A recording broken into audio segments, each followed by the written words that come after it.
Good day to all of you. This is the second lecture in the subject of electrostatics. Let me recall what we did in the last lecture. I started with some demonstration experiments where I showed that if you take two pieces of straw and rub them with wool, then the two straws repel each other. The repelling force comes even when I put one of the straws close to the other straw, do not even touch it. So, one straw is pushing the other straw with certain force. We also saw that if I take a glass rod which is rubbed with silk close to the plastic straw, then the glass rod attracts the plastic straw. The plastic straw which was charged gets repelled by another plastic straw, but the glass rod attracts the plastic straw. So, there seem to be two kinds of forces, one which is a repulsive force and one which is a attractive force. To explain this, we introduce the concept of charge. As I mentioned last time, charge is an attribute of a particle much like mass. So, if you have different particles, just like they have different masses, they can have different charges. And we explain the experiments of repulsion and attraction by saying that there are two types of charges. There are two types of charges, one is called positive, the other is called negative. And the positive charge repels the positive charge, negative charge repels the negative charge, while positive charge attracts the negative charge and negative charge attracts the positive charge. So, with these two charges, we are able to explain the phenomenon of repulsion and attraction that was seen in those experiments. We also discussed different properties of charges.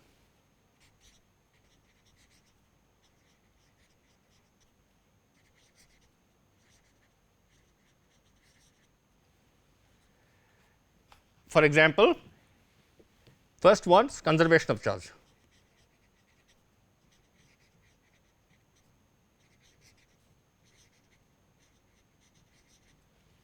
If you take an isolated system with certain charges, then the total charge in that isolated system does not change.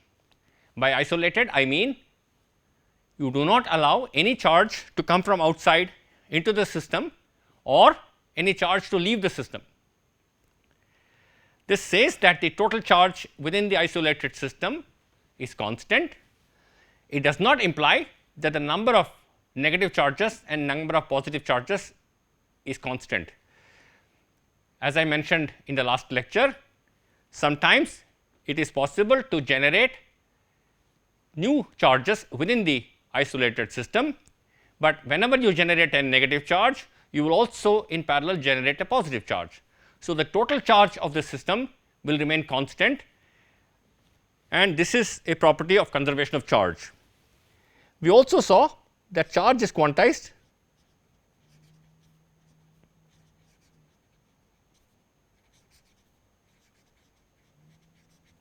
that is, the charge comes in quanta of approximately a charge which is 1.6 10 to the minus 19 coulomb. So, all charges that you will ever find, positive or negative, will all be integral multiples of this number. So, you can have any integral multiple of this quantum of charge. You cannot have a charge which is say 2.9 times this number. So, this quantization of charge is another very important property, and third thing is additivity of charges.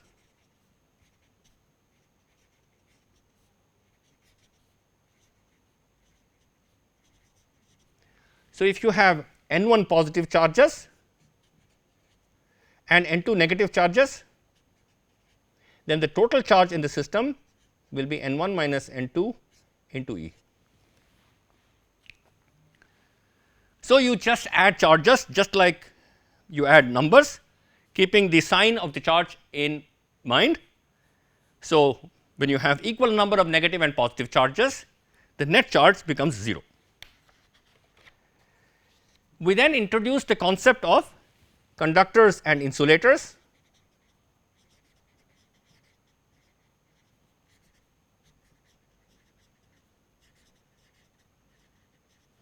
Conductors are those substances in which there are free electrons that can move within the material. So, if you push some charges on these conductors, they will distribute themselves all around the surface of the conductor. Insulators are materials in which this free movement of charges does not take place. So, if you charge an insulator at some point, the charge sticks to that point and is unable to move around the insulator. I also talked about semiconductors, which have conductivity between conductors and insulators, and semiconductors form a very, very important part of the electronics revolution. We then introduced Coulomb's law.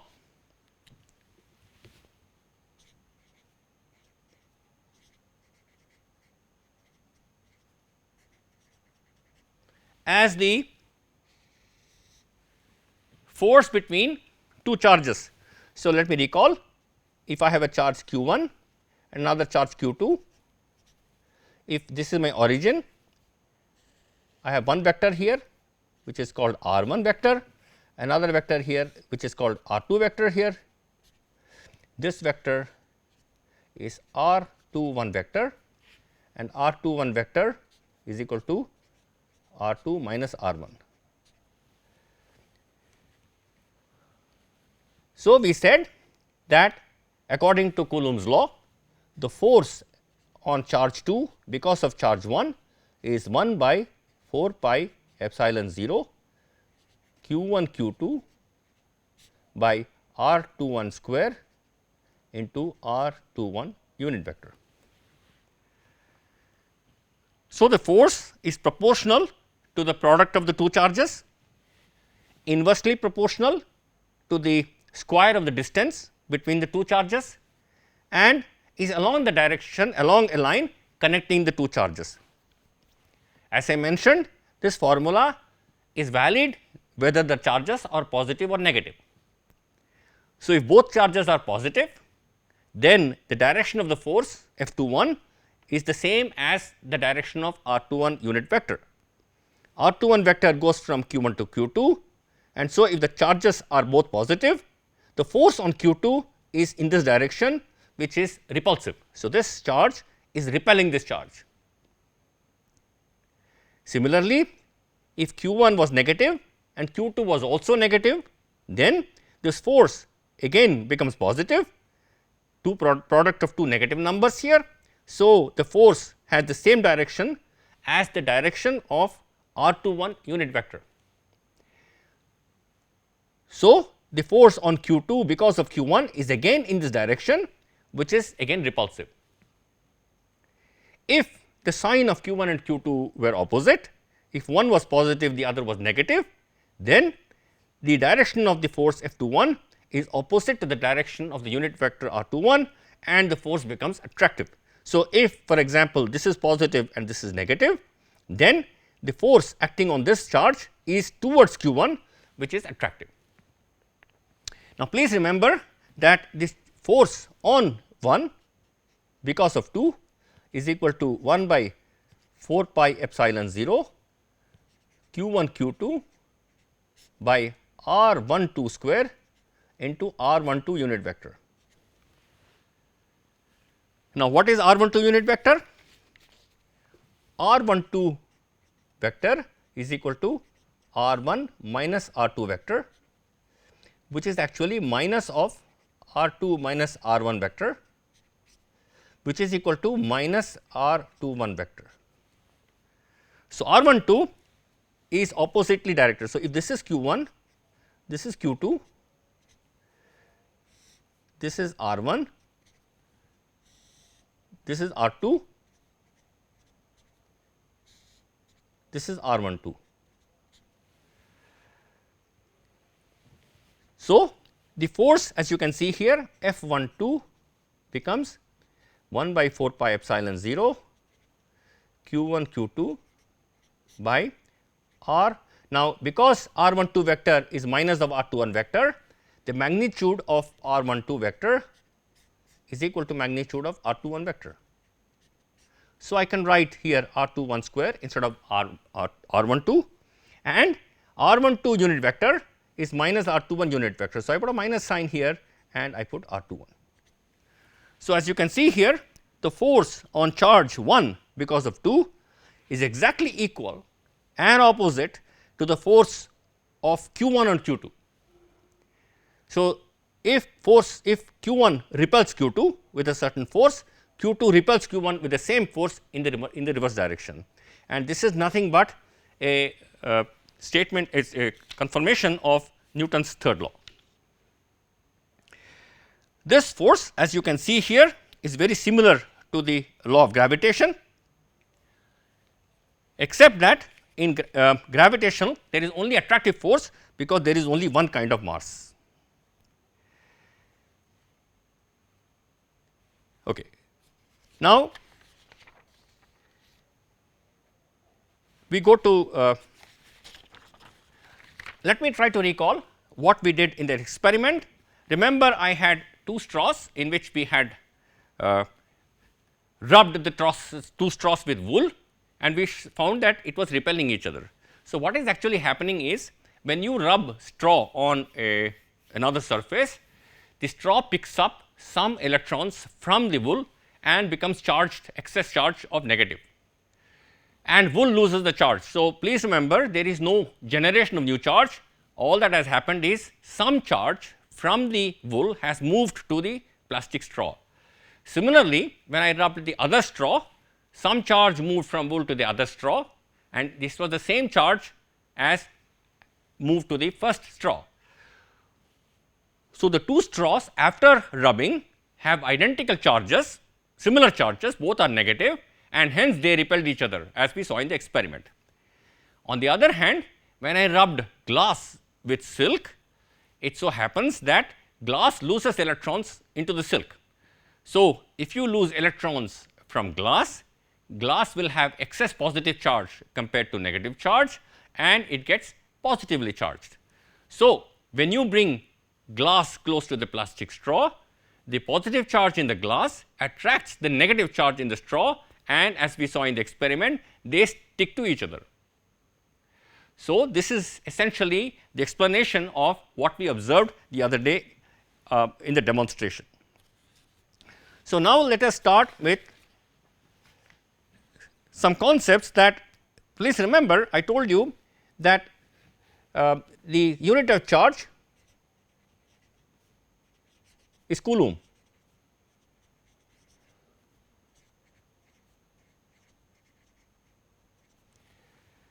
But 1 coulomb is a huge charge, because you remember one electron charge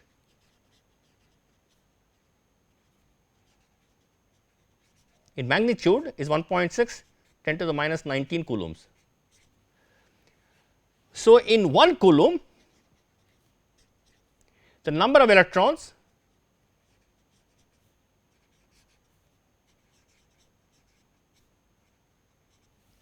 is 1 by 1.6 10 to the minus 19, which is approximately 6 into 10 to the power 18. So, 6 times 10 to the power 18 electrons are there in 1 coulomb, and that is a very, very huge charge. So, we normally in problems we deal with much smaller charges, things like for example 1 microcoulomb, written like this. This is 1 microcoulomb, this is 10 raised to minus 6 coulomb. 1 nanocoulomb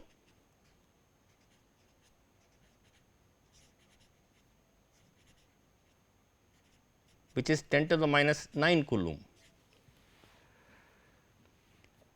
I thought it may be interesting for you to have a knowledge of the following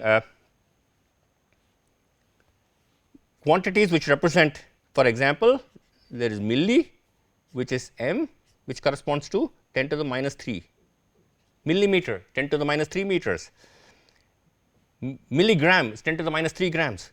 Then you have micro, which is written as mu, and that is 10 to the minus 6. Then you have nano, which is written as small n, which is 10 to the minus 9. Then you have pico, which is written as p, which is actually 10 to the minus 12. So, you see we are decreasing by a factor of 1000 every time. Then we have femto, written as f, this is 10 to the minus 15. Then we have atto, 10 to the minus 18. So, 1 atto coulomb would mean 10 to the minus 18 coulombs. Then you have zepto,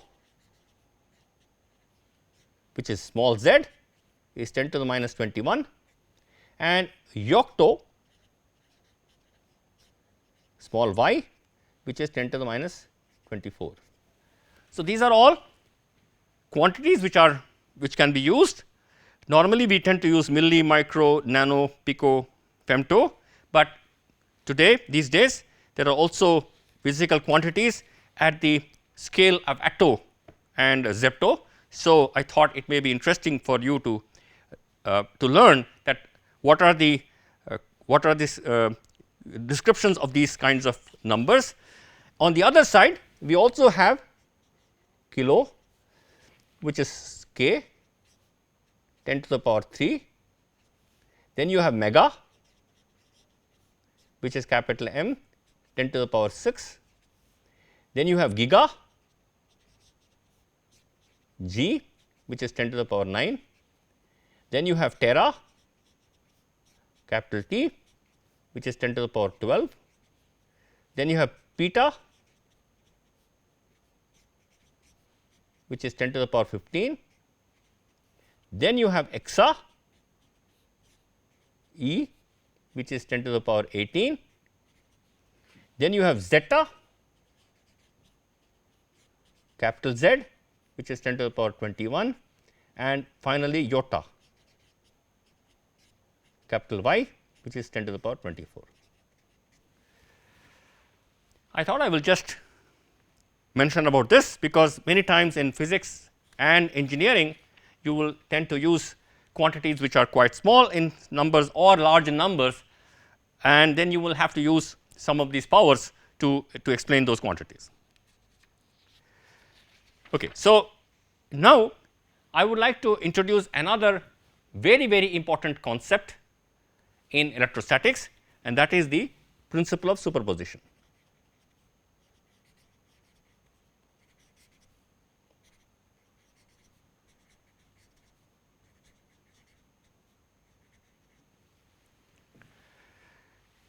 So, earlier what we have discussed is the force acting on a charge because of the presence of another charge. It is not necessary I just have 2 charges, there may be many charges. So, what happens if I have instead of 2 charges 3 charges? So, let me look at the following problem. So, I have a charge q 2, I have a charge q 1, and I have a charge q 3. So, this is my some origin here, this is my origin here O, this is r 2 vector, this is r 1 vector, and this is r 3 vector. So, you have these vectors r 1 2 vector here, and here you have r 1 3 vector. So, the question is the following, these are the 3 charges here, 3 point charges. The question is, what is the force on q 1 in the presence of both charges q 2 and q 3? So, what I do is the following, I keep q 1 here and q 2 here and move q 3 to infinity, very far away. So, you know that if I move q 3 to a very large distance, it will hardly have any force on q 1, because remember the force on q 1 because of q 3 will decrease as 1 by this distance square. So, if this distance becomes very, very large, then the force of q 3 on q 1 will almost become 0. So, then I will have a force on q 1 because only because of q 2. So, let me call this F 12. So, F 12 is the force on the charge q 1 because of charge q 2 only in the absence of any other charge.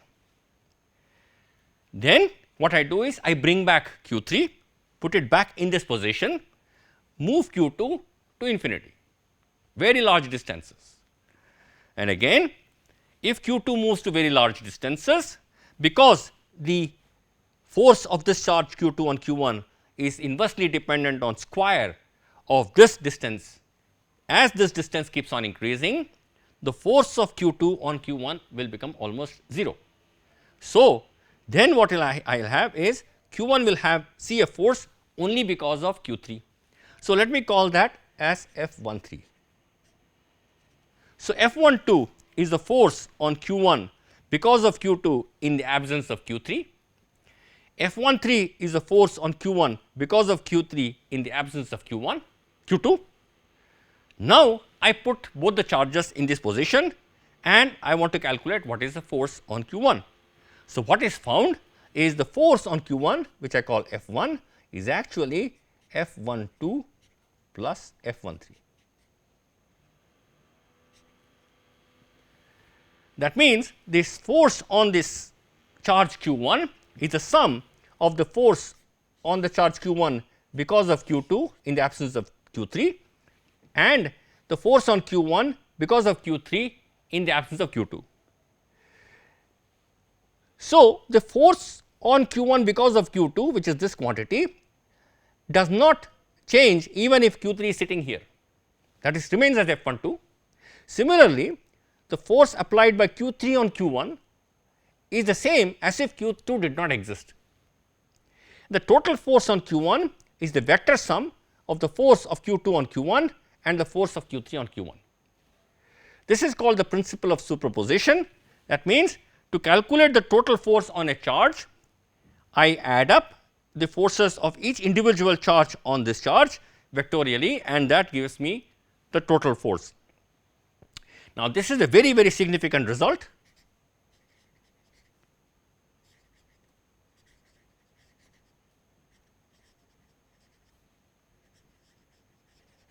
That cannot be predicted by any logical argument. It just so happens that electrostatics follows this principle of superposition. So, the force of interaction between any two charges is not affected by the presence of any other charge in the system, and that is very, very important for our understanding. Now, I must mention that there may be domains of applications where this principle may fail. This may happen in extremely small distances or in the presence of very, very intense forces. But in all our discussion, we will use the principle of superposition, and so no matter how many charges are there in the system, the force on any charge will be simply the vector sum of the force by each charge on this particular charge, which can be obtained from Coulomb's law. So, in this problem, in this example here, as we see, the total force on q 1 is the force on q 1 because of q 2 plus the force on q 1 because of q 3. So, I can write the following expression: F 1 is equal to 1 upon 4 pi epsilon 0 q 1 q 2 by r 1 2 square r 1 2 cap plus 1 by 4 pi epsilon 0 q 1 q 3 by r 1 3 square r 1 3 cap. So, this is F12 and this is F13. So, this force is the force on Q2 because of on Q1 because of Q2 irrespective of whether Q3 was there or not. Similarly, this is the force on Q1 because of Q3 independent of the presence of Q1 Q2. So, this is the principle of superposition. So, if you have a large number of charges,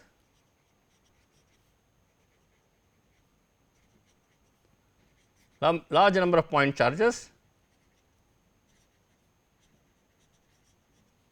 I can write the total force on a charge Q1 as sigma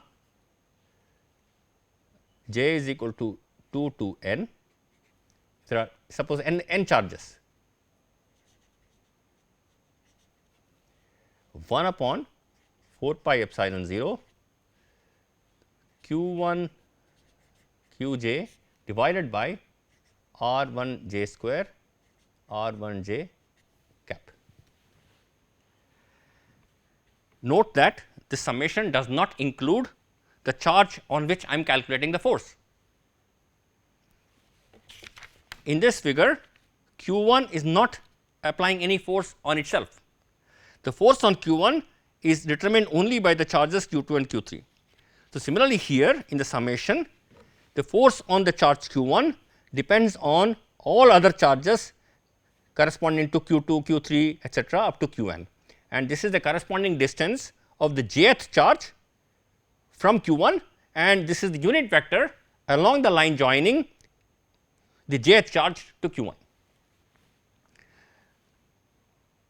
So, this helps me to calculate the total force on any charge. So, for example, if I wish to calculate the force on charge Q2 in this system, I would have to write like this: F2 vector will be sigma j is equal to 1 and j is equal to 2 to n 3 to n 1 by 4 pi epsilon 0 Q2 Qj by R 2 j square R 2 j unit vector.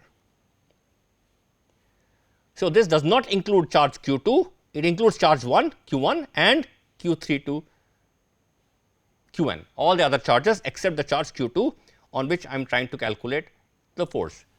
Please remember that force is a vector quantity, and so I must add all these forces vectorially. Now, to make things clear, I want to take 1 or 2 examples to calculate the total force and to understand how does one estimate the force on one particular charge in the presence of other charges. So, let me look at example 1. So, I am given the following problem. I have a charge which I call Q1 here, another charge Q2 and a third charge Q3. Now, as an example, I am taking all the 3 charges along one line. Let me write this as minus 20 nanocoulomb.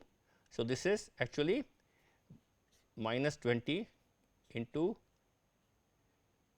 so this is minus 20 10 to the power minus 9 coulomb.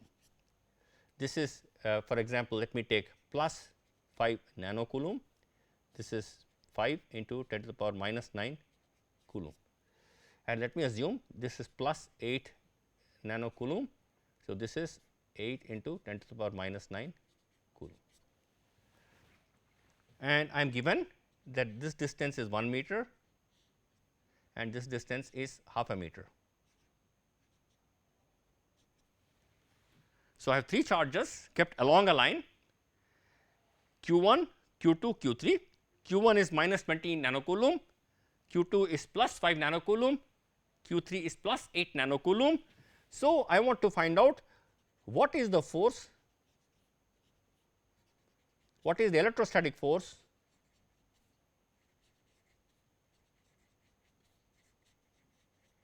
on Q3. So, I want to find out what is the force because of these 2 charges on Q3. Now, please note that all the 3 charges in my example are along one line, So, the force of this charge on this charge does not depend on the existence of this charge at all, it is on the way, but this force of this charge on this charge, it depends only on the separation between these two charges and the two charges between. Similarly, the force of this charge on this charge is independent of the presence of the charge q1 according to our principle of superposition. Now, in physics we should take the origin and axes to help us solve the problem easily. I could in general take an origin at any place, axis in any direction, but it will help me to take the origin here. So, I take a coordinate system like this. So, this is y axis and let me take x axis like this. So, let me redraw the figure here. So, I have q1, q2 and a third q3. So, this is y axis, x axis. Now, this will help me to solve the problem a little more easily. As I mentioned, it is not necessary, I could have taken the origin at any point. So, the force on q3 is actually equal to F31 plus F32. The force on q3 because of q1 plus force on q3 because of q2. Now, what is F31? 1 by, so that is the force on q3 because of q1, 4 pi epsilon 0 q1 q3 by r31 square r31 unit vector. Now, what is r31? So, the distance is given to me are 1 meter and this is 0.5 meters. So, r31 magnitude is equal to 1.5 meters and r31 unit vector is nothing but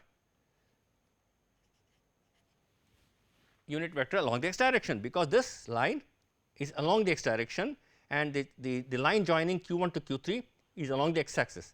So, r31 becomes simply 1.5 meters. So, actually r31 vector is 1.5 x cap. Similarly, what is F32? F32 is equal to 1 by 4 pi epsilon 0 q2 q3 by r32 square r32 unit vector. R32 vector is actually R3 vector minus R2 vector, which is equal to 0.5 into x cap, because again if you can see here the line joining 2 to 3 is along the x axis. So, R32 is also the same as, it has the same unit vector direction x cap and has a magnitude. So, magnitude of R32 vector is actually 0.5 meters, which is the distance from 2 to 3. So, I have got the total force on q3 is the sum of the force on 3 because of 1 plus the force on q3 because of charge 2, and these are the two numbers. So, I can actually calculate immediately the two forces. So, F31 is equal to, so I need to calculate this. So, let me substitute this number, 1 by 4 pi epsilon 0 is 9 into 10 to the power 9 into q1 was given as minus 20 nanocoulomb, q3 is 8 nanocoulomb divided by the distance square, which is 1.5 square, which is 2.25, and this comes out to be minus 6.4 into R31 unit vector. So, 6.4 into 10 to the minus 7 x cap Newton, that is a force, minus 6.4 10 to the minus 7 x cap. What does the minus sign indicate? The minus sign, minus x cap, it is the vector direction. So, that indicates that the force is in this direction, and you can appreciate that because this is negatively charged, this is positively charged. So, it is a force of attraction.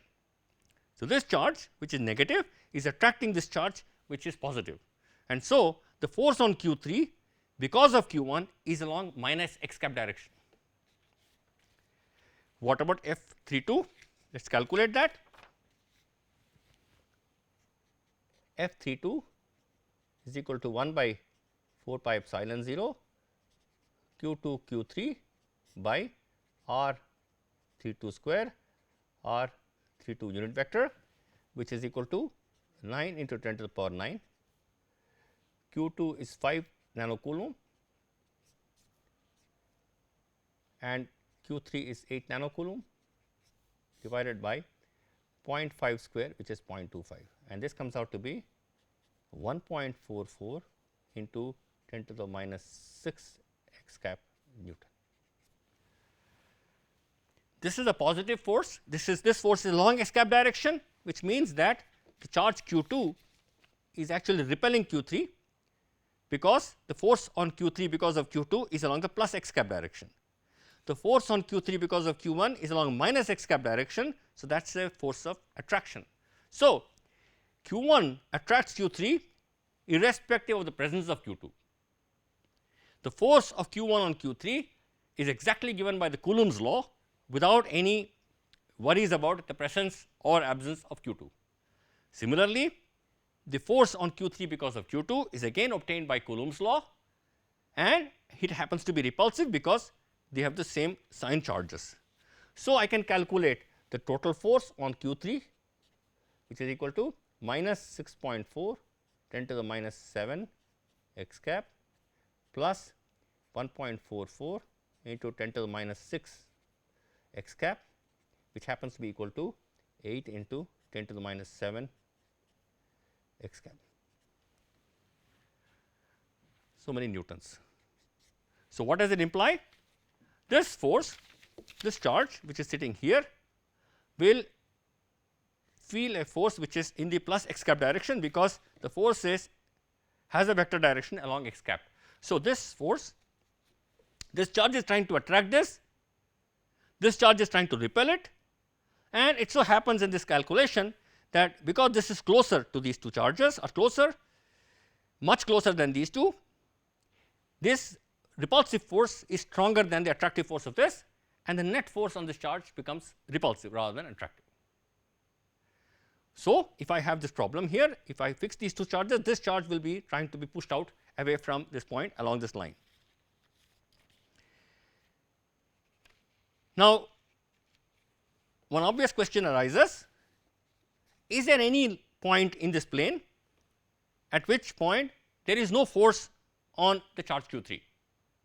Can I have a situation, can I have a point on this plane where if I place q 3, it does not suffer any force? Now, the first thing you can notice is, because force is a vector quantity, if you take the charge q 3 on at any point other than the x axis. So, let me just put q 1 here, q 2 and q 3. So, if I move q 3 from here to here,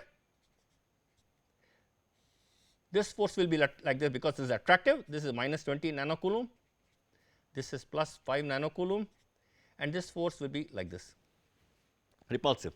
So, obviously, these two forces cannot cancel each other even if they have similar magnitudes. So, if you take any point anywhere on this plane except along the x axis, you will find that these two vectors cannot cancel each other at all. So, we expect the point, if at all, to lie on this line, on this x axis of this problem. So, to solve the problem, let me assume that I have q 1 here, q 2 here, and some point here which where I put q 3, and let me assume this distance is x. This is 1 meter.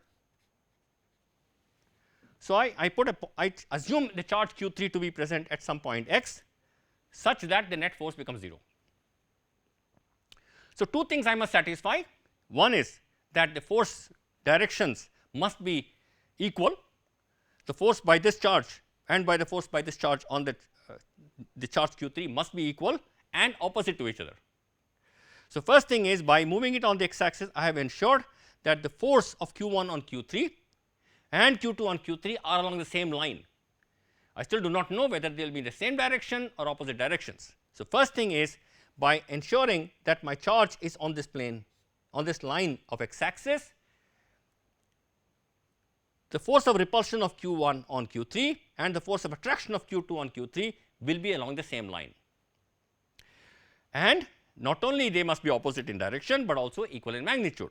So, let me try to find out where are the points on the x axis where the forces between Q1 and Q3 and Q2 and Q3 become equal in magnitude. So, I want to look at a point where F13 magnitude is equal to magnitude F23. So, what is the force because of 1 on 3? So, this distance is x. So, I will have F13 magnitude is equal to 1 by 4 pi epsilon 0 Q1 Q3 by x square. So, there is no x cap, this is the magnitude. Similarly, F23 magnitude is equal to 1 by 4 pi epsilon 0 Q2 Q3. So, these are all magnitude, I am putting magnitude here, divided by now this distance. So, that is x minus 1 whole square. So, magnitude of this is the magnitude of force of Q1 on Q3, this is the magnitude of force of Q2 on Q3, and let me put them equal to each other to find out the value of x. So, I have 1 by 4 pi epsilon 0 Q1 Q3 by x square is equal to 1 upon 4 pi epsilon 0 Q2 Q3 upon x minus 1 whole square. So, I cancel this off, I cancel off Q3. So, I get x minus 1 square by x square is equal to mod Q2 by mod Q1, and this Q2 is 5 nanocoulomb and magnitude of Q1 is 20 nanocoulomb. So, that is 1 by 4. So, this implies x minus 1 by x is equal to plus minus half. So, there are two solutions. One is if x minus 1 by x is equal to plus half, this implies if I cross multiply 2 times x minus 1 is equal to x, which implies x is equal to 2. So, this is one point where the forces of Q1 and Q2 on the Q3 charge are equal. The second solution, if I look, x minus 1 by x is equal to minus half, this implies 2 times x minus 1 is equal to minus x, which implies x is equal to 2 by 3. 2x plus x is equal to 2. So, that is x is equal to 2 by 3. Now, if I look at these 2 points, the 2 solutions, they seem to be like this. So, I have Q1 which is minus 20 nanocoulomb, Q3 Q2 which is plus 5 nanocoulomb, and there is Q3 here which is plus 8 nanocoulomb, and this is my distance x. So, there are 2 solutions. The first solution is to the right of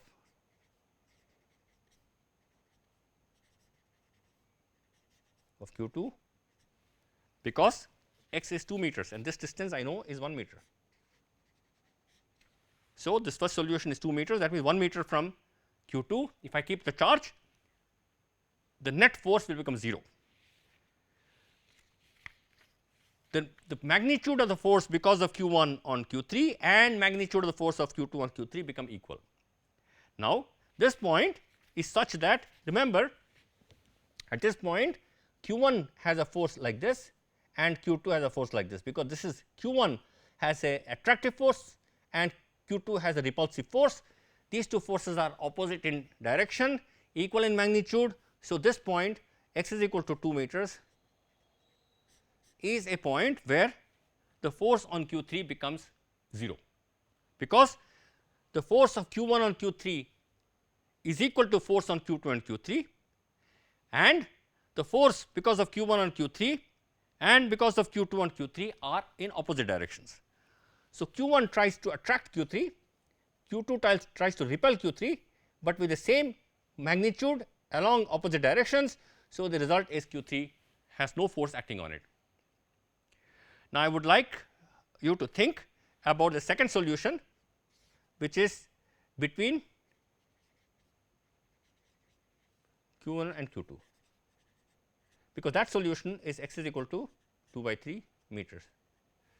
At this point, what is the solution which I have got in my problem? So, please give a thought and find out what is happening at this point where the two forces become equal.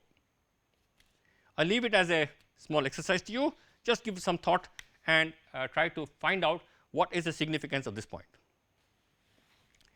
Now, I would like to take another example, which is so this example was three charges on a same line. Now, I want to take another example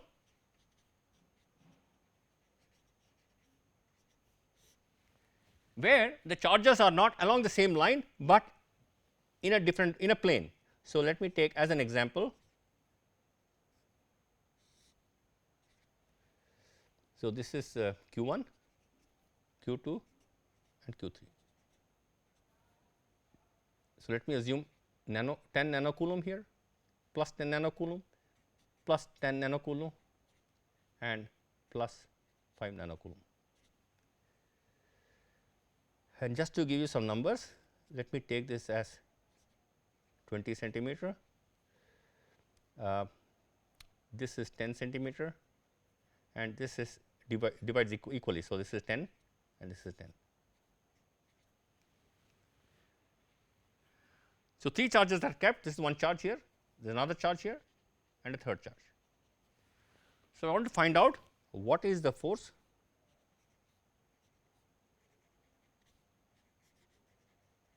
on Q3.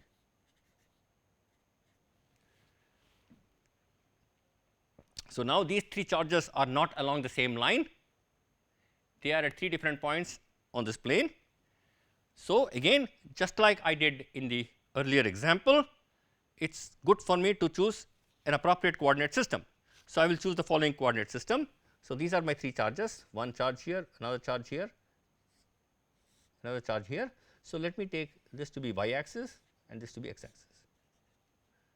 So, this is Q1, Q2 and Q3.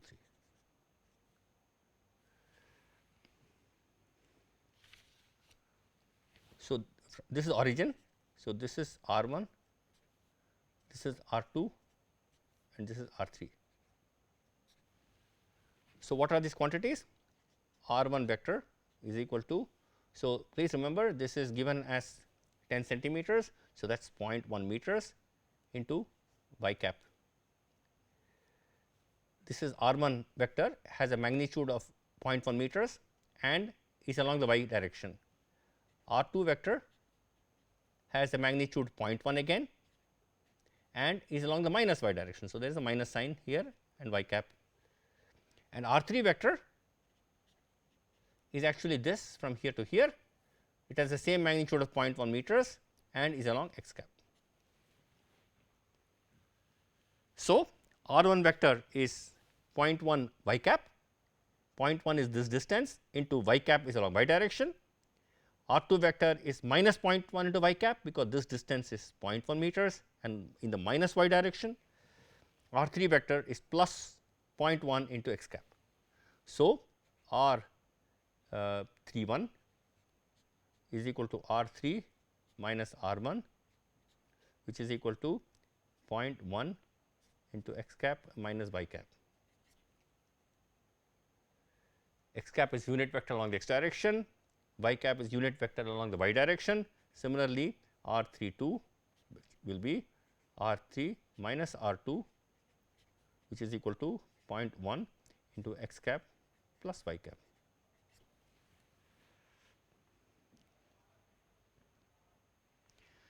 So, these are the two vectors, because to calculate the force on Q3, I have to calculate the force on Q3 because of Q1 by Coulomb's law, plus the force on Q3 by Q2 from Coulomb's law, and add the two vector forces. So, I would need r 3 1 unit vector and r 3 2 unit vector. So, this is equal to r 3 1 vector by magnitude of r 3 1. So, r 3 1 vector is 0.1 x cap minus y cap divided by magnitude of r 3 1 vector is square root of 0.1 x cap minus y cap into 0.1 dot product with 0.1 x cap minus y cap. Let me write it clearly here. R 3 1 unit vector is R 3 1 divided by magnitude of R 3 1, which is equal to 0.1 x cap minus y cap divided by magnitude of R 3 1 vector. So, let me calculate magnitude of R 3 1 vector. This is square root of 0.1 x cap minus y cap dot product with 0.1 x cap minus y cap.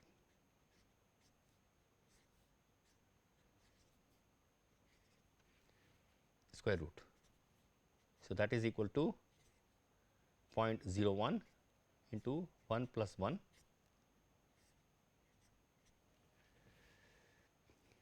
which is equal to square root of 0.02, which is equal to square root of 2 times 0.1. So, R 3 1 unit vector is equal to 1 by square root of 2 x cap minus y cap. So, R 3 1 unit vector is actually along this direction,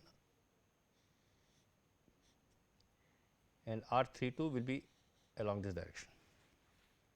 So, it has both x and y components.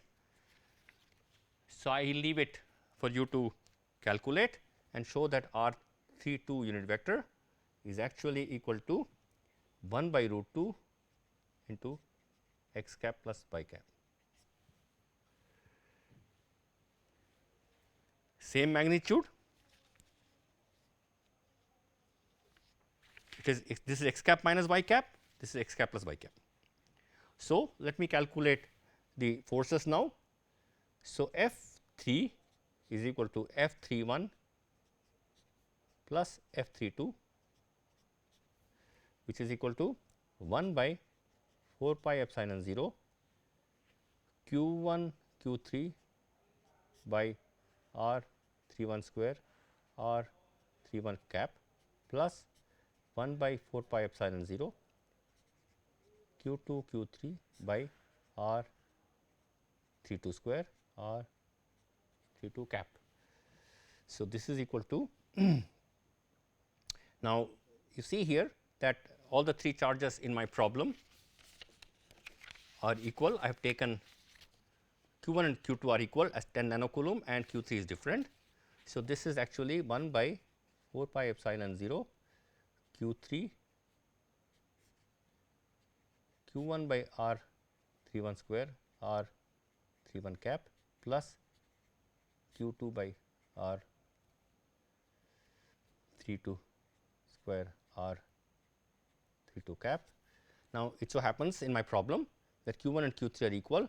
So, this is nothing but, and not only that, the magnitude of r 3 1 is the same as the magnitude of r 3 2, because as you can see in the problem, this distance and this distance are equal because of the problem which I have taken.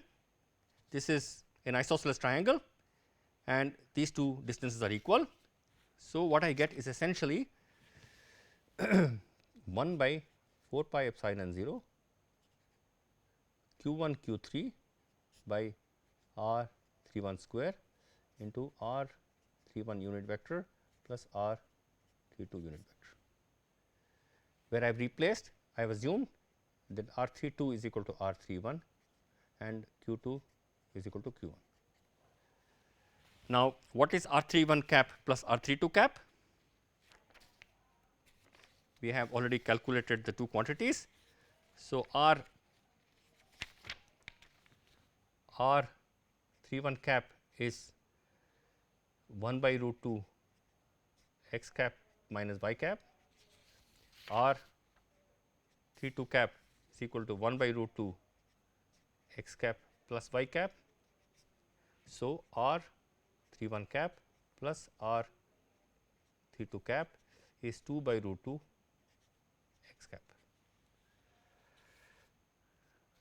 So, total force becomes 1 by 4 pi epsilon 0 q 1 q 3 divided by R 31 square into square root of 2 x cap. So, the force has only an x component, it has no y component, and let me substitute this. So, 9 into 10 to the power 9 into 10 nanocoulomb into 5 nanocoulomb divided by R 31 magnitude square.